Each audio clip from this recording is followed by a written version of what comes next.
Cuarto Congreso Internacional de Innovación Social, Humanización de las Ciencias en el Desarrollo Territorial y la Construcción de Paz, llevado a cabo los días 27 y 28 de octubre del año 2022, Auditorio R, Campus La Nubia, Universidad Nacional de Colombia, sede Manizales.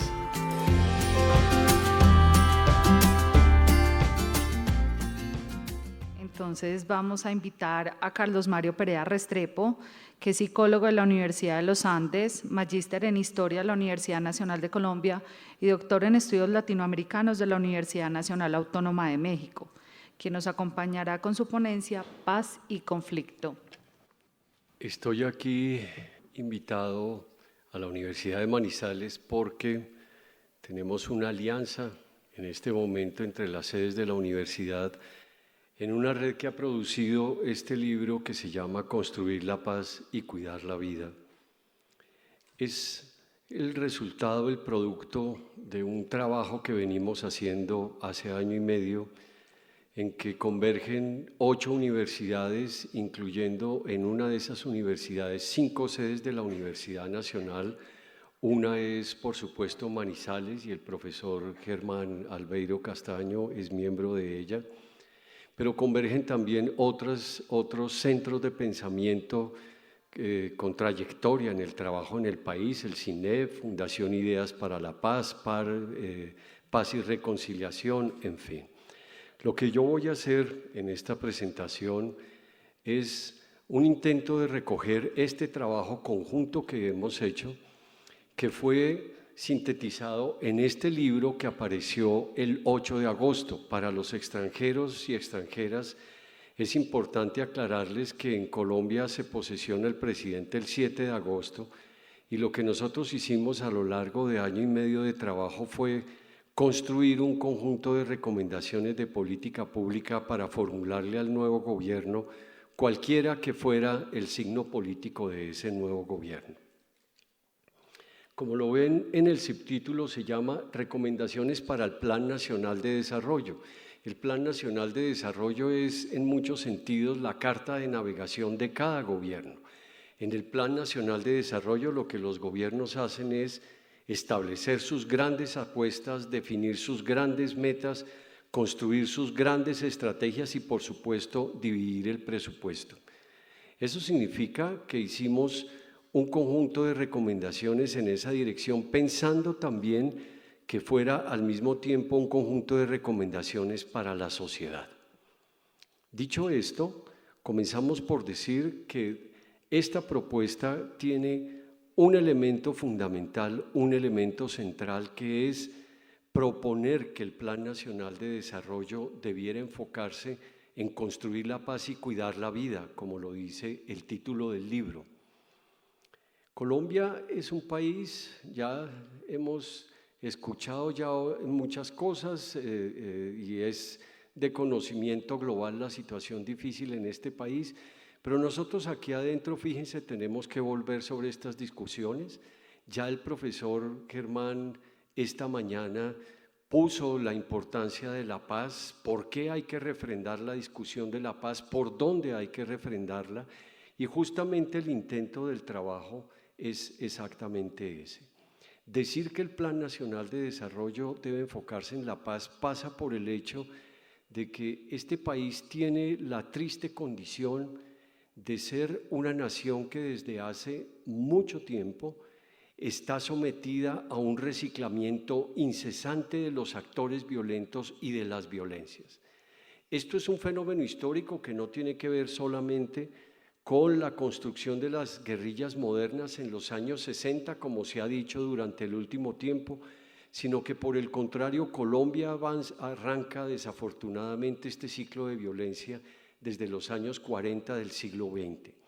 Entre esas violencias y las violencias contemporáneas hay unas diferencias muy profundas, pero así como hay diferencias muy profundas, hay filiaciones enormes entre una expresión violenta y las que se han sucedido años después. Y lo que podemos encontrar como rasgo característico es justamente eso. La violencia tiene una capacidad incesante, terca, prodigiosa de reciclarse. por traer a cuento la experiencia que nos toca en lo más inmediato, pensamos que el acuerdo de paz que se selló en noviembre del 2016 entre las FARC y el gobierno, que esta mañana nos presentó con tanto detalle el profesor Castaño, pensamos que ese acuerdo iba a ser un lugar en donde se iba a hacer posible la construcción de una convergencia y un acuerdo sobre los temas básicos del país que nos permitieran tramitar grandes dolencias. Había muchas razones para pensar que eso podía ser así, porque justo en esos años venía sucediendo que los cultivos ilícitos venían bajando de manera muy fuerte, los cultivos de coca, y pensábamos entonces que en Colombia se estaba cerrando un ciclo con los actores armados. Las FARC era de lejos la guerrilla más poderosa, la guerrilla insurgente más poderosa, y entonces todo esto nos daba para pensar que era posible encontrar un lugar en donde se construyera un pacto de nación que nos permitiera tramitar los grandes problemas del país. Al día de hoy, desafortunadamente, nos encontramos con un panorama bastante complejo. En este momento el país está caracterizado por las disidencias de las FARC, es decir, grupos, unos que no entraron en la negociación, otros que se rearmaron después. Estamos hablando de la presencia de los sucesores del paramilitarismo, estamos hablando de un ELN, la última guerrilla, está la del EPL, pero es muy chiquitica, la del ELN, que es una guerrilla que en este momento está muy refortalecida. Ya esta mañana también se escucharon datos sobre esto, pero para que otra vez las personas de afuera tengan un panorama muy rápido, entre el año de 2020 y el año de 2022 en Colombia se han cometido 272 masacres con casi 1000 personas víctimas de esas masacres. Hemos vivido entre la firma del acuerdo en noviembre del 2016 y el año 2020 nada más y nada menos que el asesinato de 1088 líderes y lideresas sociales. Tenemos una situación en que se han vivido 268 registros de actos de desplazamiento y solamente en lo que va corrido de este año se han ultimado 43 exmilitantes de las FARC y 146 líderes sociales. Estamos viviendo en Colombia un nuevo ciclo de violencia con todo lo que eso significa, todo lo cual nos dio en este grupo, en esta red, para considerar que el Plan Nacional de Desarrollo debiera enfocarse en la búsqueda de la paz. La búsqueda de la paz como eje de un plan de desarrollo significa que la energía social, la inversión pública y los esfuerzos de las instituciones se encaminen en la construcción de la paz.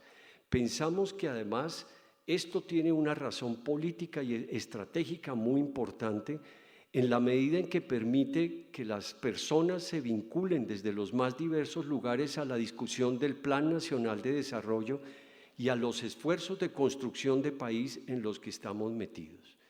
Entonces, esto de convertir la paz y cuidar la vida en el centro del Plan Nacional supone lo que hemos llamado 4 principios rectores.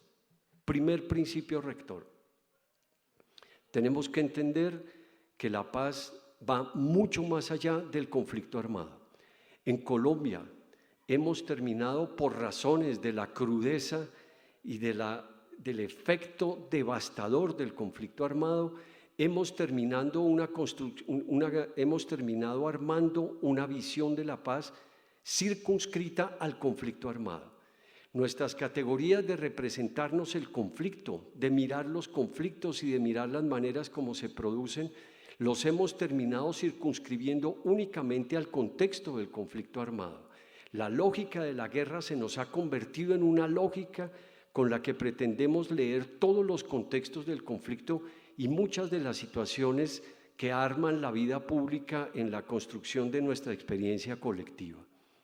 Entonces necesitamos desbordar esta mirada del conflicto armado para pensar en muchas otras alternativas, muchos otros escenarios, muchas otras violencias, muchas otras mediaciones a las que tenemos que acudir para pensar cómo construimos la paz.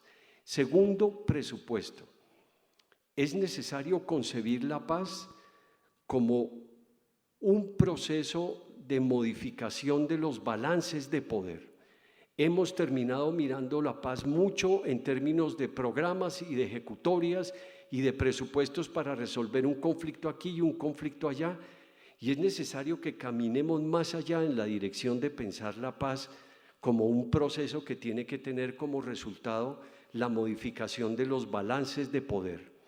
Esto supone que hay que construir un pacto de nación distinto y un pacto de nación que nos lleva entonces al tercer presupuesto.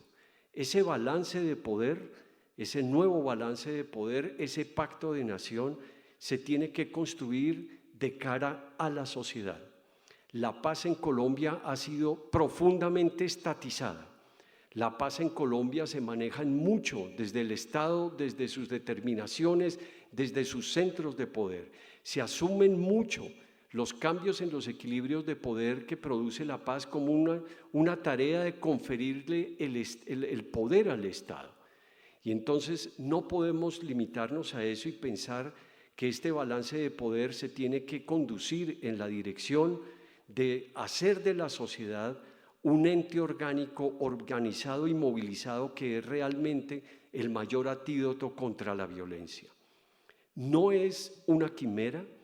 Colombia acaba de vivir en el año pasado una experiencia de construcción de poder desde la sociedad que nos permite pensar que en efecto esto es un proceso que lo podemos en este momento empujar con toda fuerza y en toda dirección.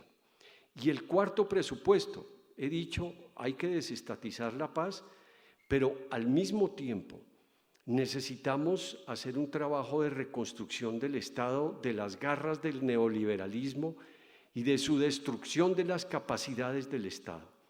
El Estado se ha convertido en un ente que cumple apenas algunas funciones, que ha hecho que el Estado pierda incluso la memoria institucional de su posibilidad de intervención. Necesitamos un Estado activo, un Estado que tenga la capacidad de intervenir y de mediar el curso de la vida colectiva. Estos 4 presupuestos se traducen en 4 contenidos de lo que puede ser entonces el proceso de la paz. Por supuesto, voy a referirme a las cosas que nos resultaron en el texto. Invitamos a una serie de profesores a que trabajaran una serie de temas y no resultó. Y, en fin, hay una serie de cosas que lo que voy a decir no pretende ni con mucho hacer una totalización absoluta de la paz. Pero yo diría que hay 4 dimensiones que aparecen como elementos sine qua non. Primero, el primer elemento, la paz es impensable sin una acción decidida en contra de la desigualdad. La desigualdad es quizás el otro rasgo que caracteriza a Colombia, es sus violencias, su capacidad de reciclamiento de las violencias y sus inequidades. Toda Latinoamérica es el continente más inequitativo del planeta, es el continente más violento y más inequitativo. Pero en medio de las muchas inequidades que cruzan a Latinoamérica, el país que tiene el título más triste en términos de la inequidad es justamente Colombia.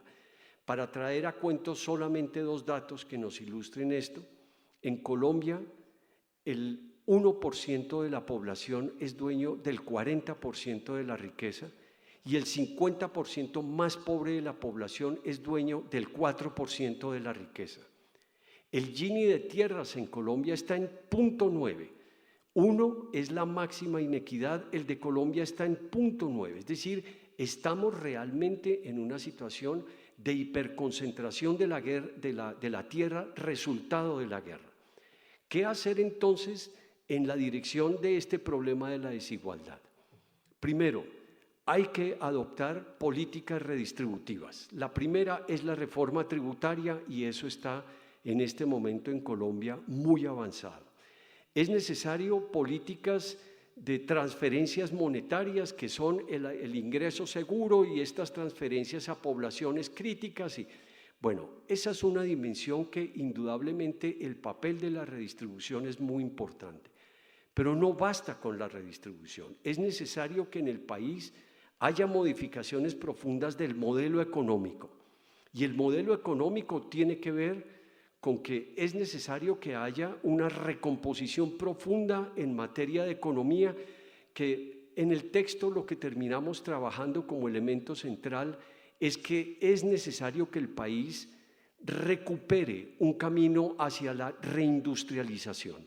Toda Latinoamérica se ha desindustrializado con el proceso del neoliberalismo, con la globalización neoliberal. Y en el caso de Colombia es, por supuesto, una expresión más de lo que pasa en toda Latinoamérica.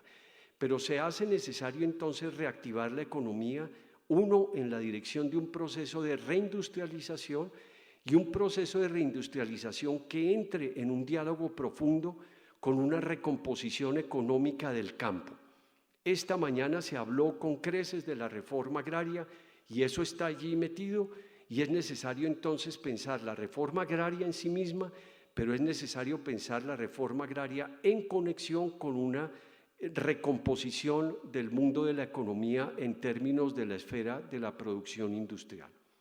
Lo segundo, en Colombia, combatir la desigualdad significa combatir la inequidad territorial. Es absolutamente increíble que 5 departamentos de este país producen el 50% del Producto Bruto de este país, mientras 12 departamentos producen el 2%. Hay un problema de una inequidad territorial profunda que igual pasa en Latinoamérica, pero otra vez Colombia arrastra índices e indicadores extremos en esta dirección. El problema de las fronteras es algo que se trabaja en el libro, es una cosa que está muy presente, y el problema de las regiones es algo que lo trabajamos mucho en la dirección de producir un texto sobre cada una de las regiones que componen el equipo que estamos virtualmente regados por todo el país en la red. Pero es necesario el problema de la inequidad, de la desigualdad, trabajarlo en la dirección de las mujeres, de los jóvenes, de las etnias. Esos son elementos sobre los que en este momento hay mucha discusión y no tengo tiempo para entrar en ellos.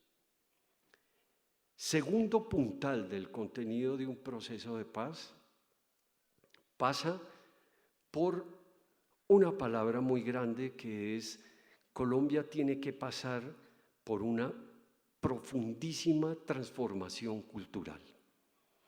Y una transformación cultural tiene que caminar, uno, en la dirección de un trabajo muy profundo en la cultura política.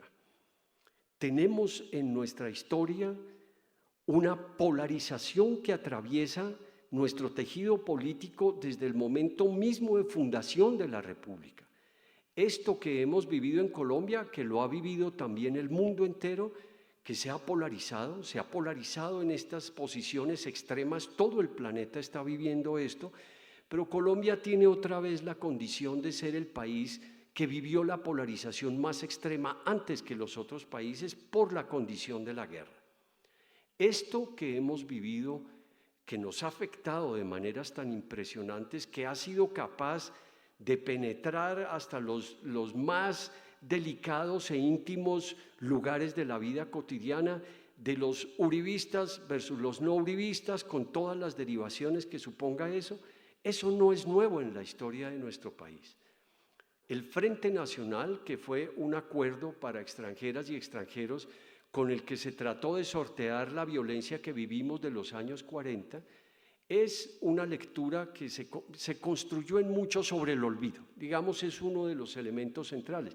Y eso ha hecho que en nuestra memoria colectiva, en nuestra precaria memoria colectiva, en nuestro precario relato de nación, el enfrentamiento que vivieron entre liberales y conservadores, que era peor que el enfrentamiento entre uribistas y no uribistas, atravesara la historia política de este país por todas partes.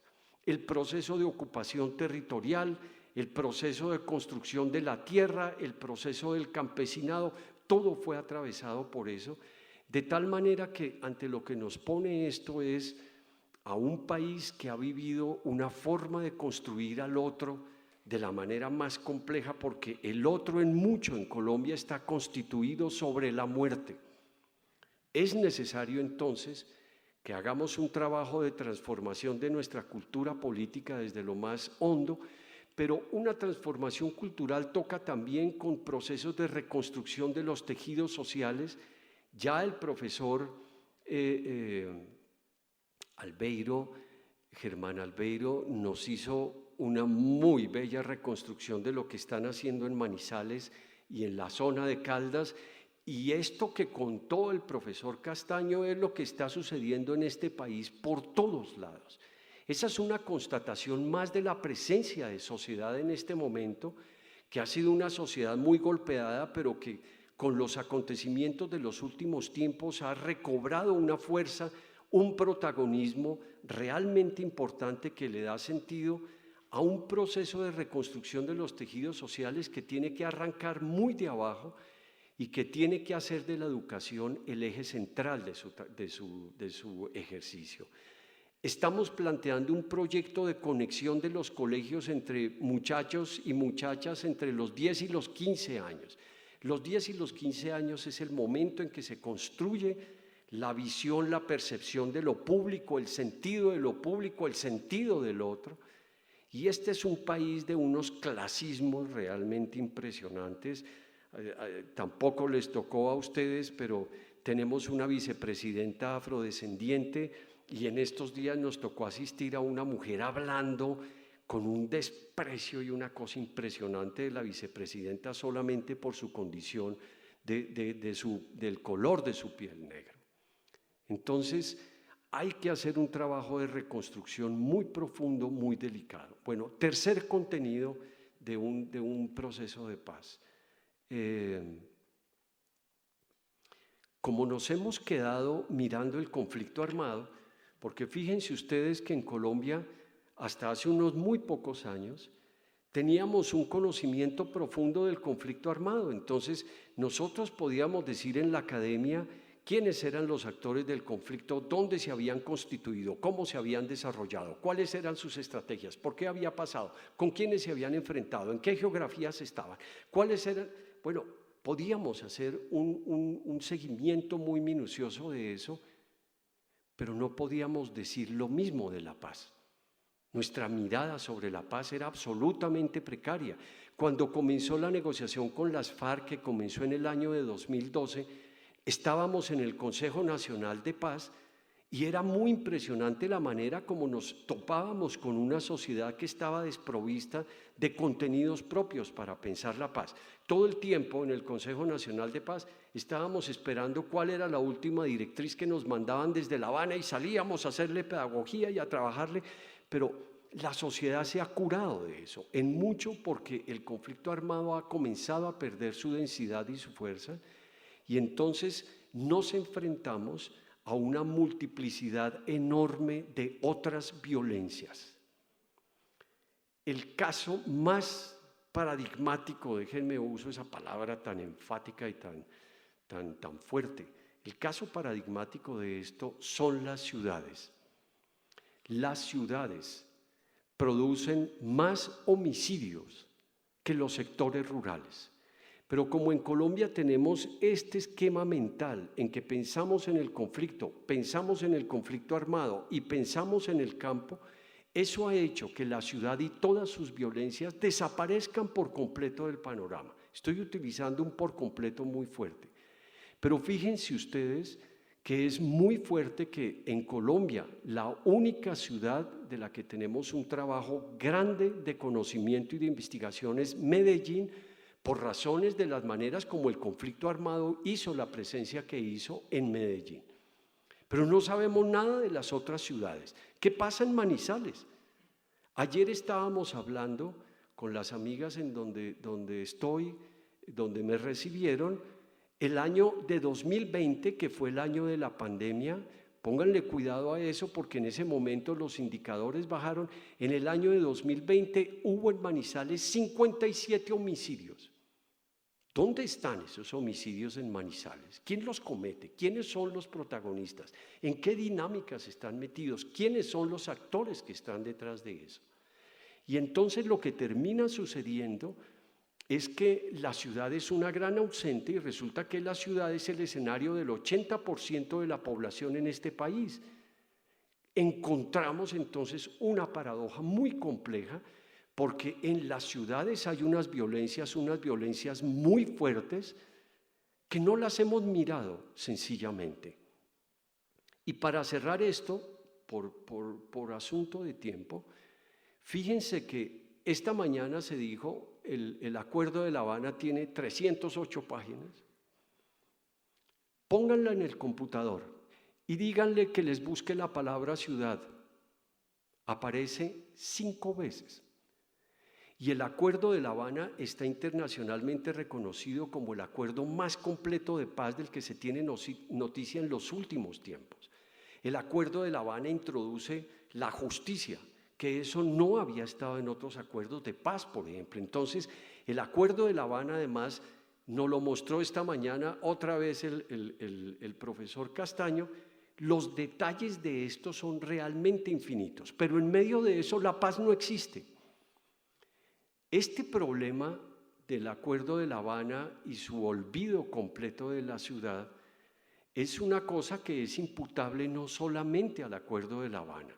Si ustedes registran y persiguen los procesos de paz, este año, en esta época, exactamente en esta época, este año estamos cumpliendo 40 años de intentos ininterrumpidos de paz. 40 años.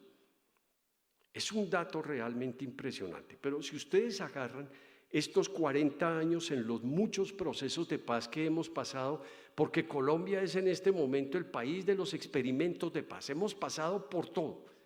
En este país hemos hecho Asamblea Nacional Constituyente, despejes de zona, negociaciones afuera, negociaciones adentro, intentamos la guerra de Uribe con la seguridad democrática, elección popular de alcaldes, reformas políticas. Bueno, esto ha pasado por una gran cantidad de iniciativas y de tentativas. Y en medio de eso ustedes miran 40 años de tentativas, de intentos, de proyectos de paz y terminan comprobando otra vez que la ciudad está totalmente ausente.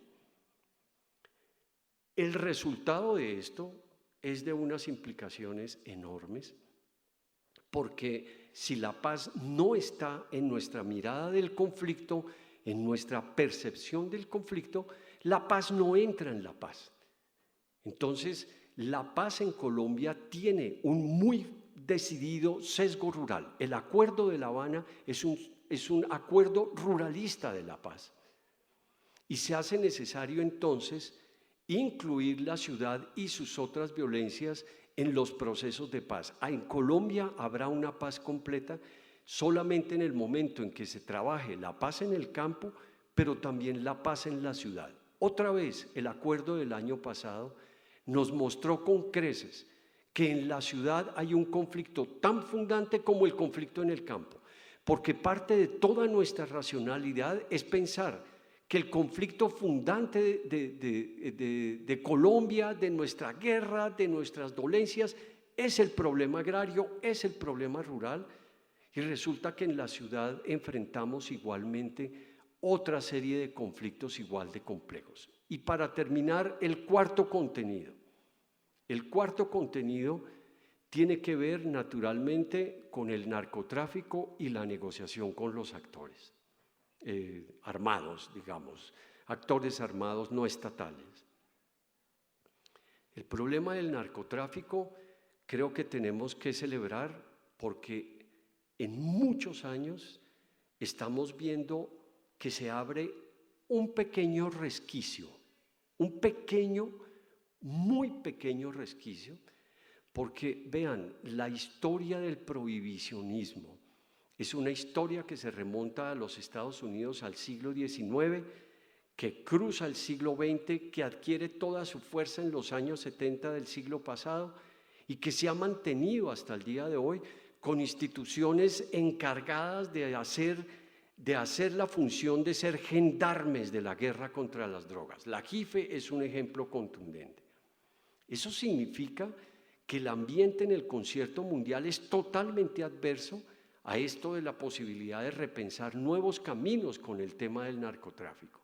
Estamos viviendo un momento en que se está abriendo un camino. Entonces, la intervención en las Naciones Unidas, la invitación a los países latinoamericanos, porque El problema del narcotráfico, es mi manera de mirarlo, se va a terminar de tramitar cuando haya un bloque de poder latinoamericano capaz de contender contra los poderes mundiales a favor de la guerra contra la droga, que son los más poderosos, China y Rusia, para comenzar por eso, por no mencionar a los Estados Unidos.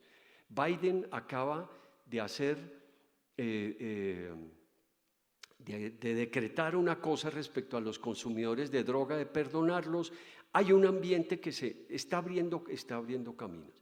Y finalmente, respecto a los otros actores, tenemos la noticia muy importante que la ley de orden público, que es la ley mediante la cual se establecen las negociaciones con los actores armados, acaba de recibir su aprobación en la Cámara, y eso quiere decir que entra en un proceso de conciliación y luego la sanción presidencial.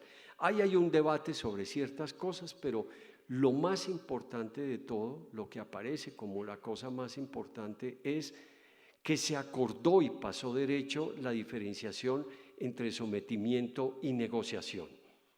Esta mañana apareció en El Espectador una noticia de las autodefensas de los conquistadores de la Sierra Nevada de Santa Marta, haciendo ellos una propuesta de lo que sería la negociación. Y esto va a ser muy difícil. Ellos dicen que quieren una zona de despeje en la Sierra Nevada de Santa Marta, que quieren negociadores reconocidos, quitarle todas las acusaciones judiciales y las persecuciones que pesa sobre la cabeza de ellos, y que ellos quieren una negociación. Esto va a ser muy difícil y tenemos que estar preparados para eso, porque esto es de una complejidad extraordinaria, extraordinaria. Pero por encima de todo, creo que se trata, y es el propósito de este libro y del trabajo que hicimos todos estos profesores, lo firmamos 40 profesores este libro, es ante todo de recoger este momento histórico y buscarle una proyección en términos de la paz. Muchas gracias. Buenas tardes, mi nombre es Melissa, estudiante de Gestión Cultural. Me llama la atención el tema de la transformación cultural de la cual usted habló, porque en el caso de construir paz en territorios, creo que cabe entender cuál es la perspectiva de paz y guerra que hay en territorios. Me explico con un ejemplo. Vengo de una zona de conflicto en el departamento de Córdoba, donde los habitantes del municipio ven la paz como llamar a los paramilitares y decirles que solucionen los problemas. Si hay algún robo, llaman a los paramilitares y ven eso como paz, porque el pueblo está tranquilo porque ellos traen la paz. Somos conscientes de que eso no es una paz, ya que hasta cierto punto hay muerte en medio de ella. Entonces, ¿cómo construimos paz cuando los diferentes municipios de Colombia la coinciden de maneras distintas? Mira, indudablemente esto tiene toda clase de rostros. En un país donde tenemos 3 tipos de actores armados con diferencias regionales profundas, porque uno es el ELN del Chocó, otro es el ELN de Arauca, otro es el ELN de Nariño. Y hay, por supuesto, toda clase de rostros distintos en esto, y eso hace que los actores tengan mediaciones muy complejas. Los actores en Colombia es una característica esencial que hay que entender para hacer la negociación con ellos. Los actores en Colombia, los actores armados no estatales, son actores que todos han recogido una tradición del actor armado estableciendo órdenes políticos muy fuertes. Y para establecer órdenes sociales, los actores armados tienen que construir mecanismos de mediación con la gente y entonces intervienen sobre los conflictos. No podemos pretender que en este país, con estos niveles de fragmentación, en todos lados la gente tenga la misma visión de paz. Parte de construir un pacto de naciones es justamente el hecho de que tenemos que procesar colectivamente lo que entendemos por paz desde abajo. Esto tiene que ser un proceso que nazca desde abajo. Bueno, buenas tardes. Mi nombre es Juan José Ospina, estudiante de Administración de Empresas. Tengo una pregunta puntualmente y es, si nos ponemos a observar esta sala, ninguno de los aquí presentes ha vivido una Colombia en paz. Si consideramos una violencia, digamos, después de la Guerra de los 1000 días, a hoy, no podemos entender puntualmente que haya un país en paz y que generacionalmente hemos venido adaptándonos a la violencia al punto de que hoy nuestra idiosincrasia sea la violencia. La pregunta es, la educación que tenemos que tener de paz tiene que ser buscar cambiar ese pensamiento de la violencia o aceptar como país que estamos creados, que nos desarrollamos como un país violento y a partir de ahí buscar crear paz. Mira, este país pasó por una época de paz que va de 1902 a 1946. En 1946 comenzó un primer ciclo de violencia que en los años 60 encontró un segundo ciclo de violencia y se desarrolló. No podemos de ninguna manera asumir que la violencia es una especie de dato genético que tenemos en el país. Hemos construido un país, una nación, un territorio, una sociedad alrededor de la violencia. Pero eso es tan cierto como los cientos de miles de experiencias diseminados por toda la sociedad que están hablando de la necesidad de construir la paz. La paz en Colombia tiene un lugar verdaderamente particular y especial. Lo es por la duración de su permanencia en los tejidos de la conciencia pública a lo largo de mucho tiempo, pero lo es también por otra cosa muy particular. En un momento de las grandes crisis de las metanarrativas, como lo llaman, de las ideologías, de los discursos, llamémoslo como quieran, la paz en Colombia se ha convertido en el lugar en donde ha sido posible tramitar diferencias entre actores antagónicos. Mira la manera como esto está simbolizado en la Asamblea Nacional Constituyente. Recuerden ustedes, la firma de la Asamblea Nacional Constituyente es Álvaro Gómez con las manos arriba, Álvaro Gómez, que era el conservatismo total, junto a Navarro, junto a Serpa. Entonces, fue un lugar de convergencia que esperamos que eso nos hubiera llevado a otro lado y no resultó así. Pero en el país esto se ha repetido de muchas maneras. Vean, yo les voy a contar. Ahora Germán Albeiro hizo un listado de los 34 actores que están en el Consejo Nacional de Paz Municipal. Bueno, lo mismo sucedía a nivel nacional. Miren, les digo, yo llevo indudablemente lo que tú dices. A mí se me puso el pelo blanco y yo no he conocido un periodo de paz, ¿no? Eso está ahí metido. Pero en medio de esto, de esta búsqueda permanente de salidas a toda esta situación, de los momentos en que yo haya encontrado la posibilidad de conversar con fuerzas antagónicas, fue en el Consejo Nacional de Paz. Quiero decir con esto, para cerrar la respuesta a esta pregunta, la paz es una utopía, la paz es un horizonte utópico, la paz es un lugar de camino. Entonces, a eso hay que buscarle esa posibilidad por ese lado. No podemos doblar la cabeza frente a la violencia, nos hace mucho daño, tenemos el alma muy rota, en este país tenemos el alma muy rota y entonces tenemos que buscar la manera de salir de esto. Bueno, muchas gracias. Voy a hacer una última intervención. Mucho gusto.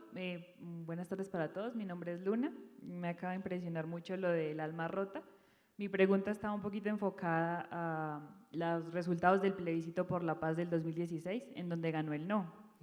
Entonces, hablando un poco de esto, quería como país, ¿cómo podemos hacer para empezar a sanar, ¿no? Porque tú preguntabas, ¿por qué votaron por el no? Y un poco de las respuestas que yo escuchaba en esa época era que no se puede o no se podía encontrar la paz a través de un papel, que de pronto la única forma era a través de ganarles, entre comillas, muy comillas, a las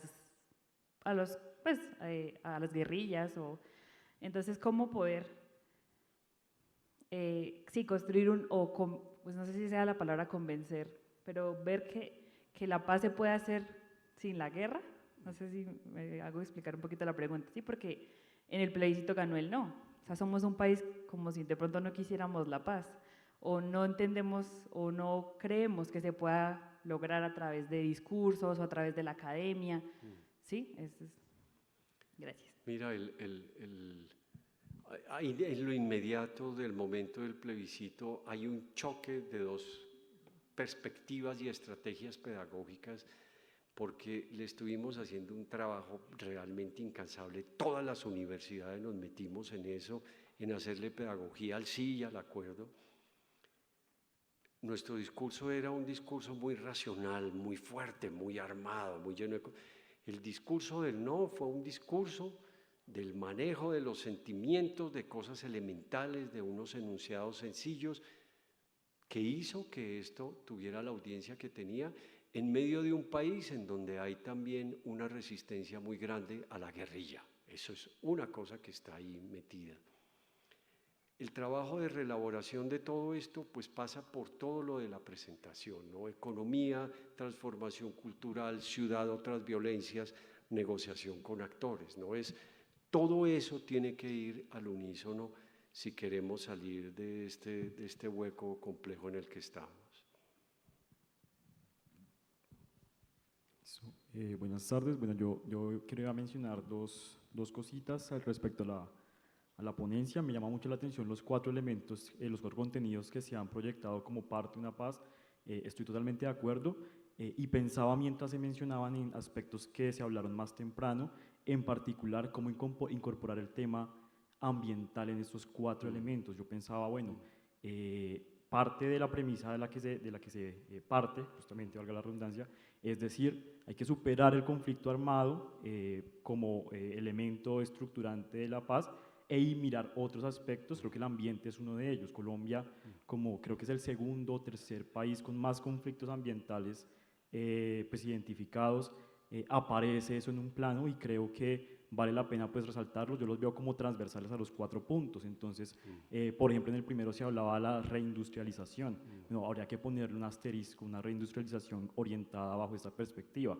Se hablaba también del tema de las ciudades, cómo las ciudades también tienen conflictos en el tema ambiental, cómo también la transformación cultural pasa por esa relación cultura-ambiente que nos debe interpelar y cuestionar. Pues bueno, mi comentario iba mucho a eso. Pensaba mucho la discusión que se tenía a principio de este año de por qué la JEP no tiene un macrocaso abierto para el tema de daños ambientales en el marco del conflicto, y ahí se encuentran. Digamos, pensaba esto en la medida en saber cómo se pensó el tema en esa construcción de este documento, sobre todo en perspectiva de cuidar la vida. Eso como primer punto.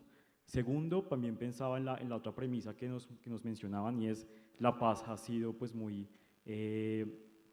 estatalizada, digamos, la construcción de paz como sobre todo estatal, y creo que eso es algo muy importante cuestionarlo y no confundir construcción de paz con construcción de Estado en muchos aspectos, sobre todo porque muchas de las causas que se han atribuido al conflicto armado es el abandono estatal. No puede ver también que más que abandono ha sido una presencia diferenciada, territorios donde sí ha habido Estado, pero ha sido un Estado solo que solo ha hecho presencia uniformada, presencia militar. La pregunta es cómo debe llegar el Estado ahora, con otros chalecos de pronto, o chalecos extractivos, pero igualmente de ese tipo, o cómo uno puede construir paz sin que se confunda con construcción de Estado, y con un Estado que sepa conversar con las riquezas que hay en cada territorio, con las trayectorias de construcción de paz, con los saberes que hay en cada uno, con las capacidades locales y comunitarias, sin que esos chalecos se vuelvan extractivos y sin que se cambie simplemente el color de la presencia estatal. En vez de uniforme, digamos uniforme militar, por decirlo así, pues se cambia a uno pues más horizontal. Mi pregunta es esa, entonces, pues para redondear, pues cómo se ha visto el tema ambiental en la construcción del documento, sí, y segundo, el tema de la estatal. Muy bien, mira, el libro tiene vacíos. Les dije que les iba a presentar lo que hemos trabajado. No tenemos un trabajo sobre la minería, sobre la transición energética, no entró en el libro. Lo ambiental, teníamos un ambientalista y se terminó escurriendo en el último momento. En fin, esas cosas que pasan en un trabajo colectivo, pero tienes toda la razón. hay que hablar de justicia social y de justicia ambiental. Eso tiene que ser una consigna con todo su peso. Y entonces, mirar los daños ambientales no solamente por el conflicto armado, sino los daños ambientales más allá de eso, ¿no? Porque otra vez no volvamos a cerrarnos en el conflicto armado. Y del segundo elemento, mira, yo te respondería diciéndote que se trata ante todo de construir un proceso de autonomía y de empoderamiento de la sociedad. Y entonces, si hay una movilización social en la dirección de construcción de poder desde abajo, desde allí tiene que producirse el proceso de reconstrucción del Estado, porque el Estado tiene que ser reconstruido. No solamente en Colombia, en el planeta entero. Creo que estamos en un momento, y la Mazzucato, que ahora todos la estamos mencionando, uno de sus elementos centrales es justamente eso. Ella habla de una recuperación del Estado y de una recuperación del Estado en alianzas con el sector privado. Digamos que son como los dos elementos que yo señalaría de ella. Pero entonces tenemos que recuperar el Estado, tenemos que reconstruir el Estado tiene que recuperar un papel interventor, lo tiene que hacer en la economía, lo tiene que hacer en los conflictos, pero esto tiene que estar acompañado por una sociedad empoderada. Diría que ese es el eje central, ¿sí? Muy buenas tardes, mi nombre es Darío Melchor, soy dirigente comunal. Si disminuyera considerablemente el narcotráfico, había posibilidades de una paz más duradera y estable. Muchas gracias. Su afirmación yo se la voltearía. Si no movemos el narcotráfico, no hay paz, sencillamente. El narcotráfico es la matriz de nuestras ilegalidades, la matriz de nuestras criminalidades. Los actores hoy han diversificado su portafolio de intervenciones y de negocios de una manera realmente impresionante. Y entonces se han movido en muchos negocios nuevos, muchos legales, muchos ilegales. Pero en medio de eso, la matriz sigue siendo todavía el narcotráfico. Les cuento un solo detalle del proceso de construcción de nuestro trabajo con nuestro investigador mirando el Catatumbo. Ustedes saben que el Catatumbo es una de las zonas más críticas del país, es junto con Nariño la zona que tiene más cultivos ilícitos. Estuvo haciendo su trabajo de campo, porque estamos haciendo trabajo de campo en todo este trabajo, y logra reconstruir una situación en que primero escucharon el informe que hizo la Oficina de la Droga y el Delito de Naciones Unidas hace 3 o 4 días o la semana pasada. Los cultivos ilícitos en Colombia volvieron a crecer el 43%, por favor. ¿De qué nos habla eso? Que el negocio de la cocaína está en un auge otra vez. Estamos viviendo una cresta de la ola del narcotráfico. Y lo vemos en Colombia con los cultivos, pero lo vemos en Brasil con el primer comando de la capital, que es una organización que se ha logrado extender por todo Brasil con un poder impresionante. Pero en medio de todo esto, termina pasando que la negociación con el narcotráfico termina siendo el eje, porque el narcotráfico sigue siendo el pivote de las ilegalidades. El caso del Catatumbo pasa porque la investigación mostró primero el incremento de la productividad. Se habla que en el mundo el año pasado hubo casi 2.000 millones de toneladas de cocaína. Eso es una cosa impresionante. Eso no lo había visto el mundo en tiempos anteriores. Y que en el Catatumbo se traduce en el hecho de que, haciendo unos cálculos, el narcotráfico produce 5 veces el presupuesto de Cúcuta. Cúcuta, no vayan a creer que es una ciudad chiquita. Cúcuta es una ciudad de más de 1 millón de habitantes. Está en la frontera con Venezuela.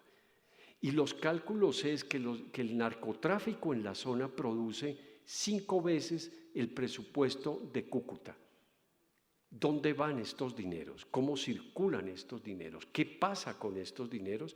en un momento en que la guerra en el narcotráfico ya no es la exportación, porque los mexicanos han controlado mucho el negocio, sino el problema central es el problema de los consumos internos. Nos hemos convertido en un gran consumidor de cocaína como no lo éramos antes.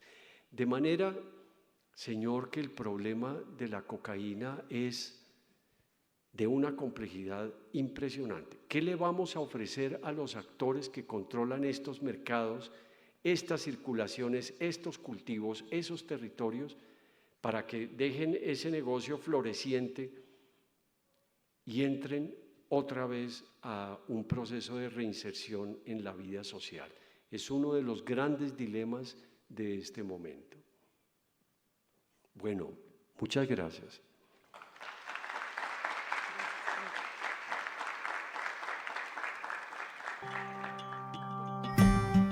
Cuarto Congreso Internacional de Innovación Social, Humanización de las Ciencias en el Desarrollo Territorial y la Construcción de Paz, llevado a cabo los días 27 y 28 de octubre del año 2022, Auditorio R, Campus La Nubia, Universidad Nacional de Colombia, sede Manizales.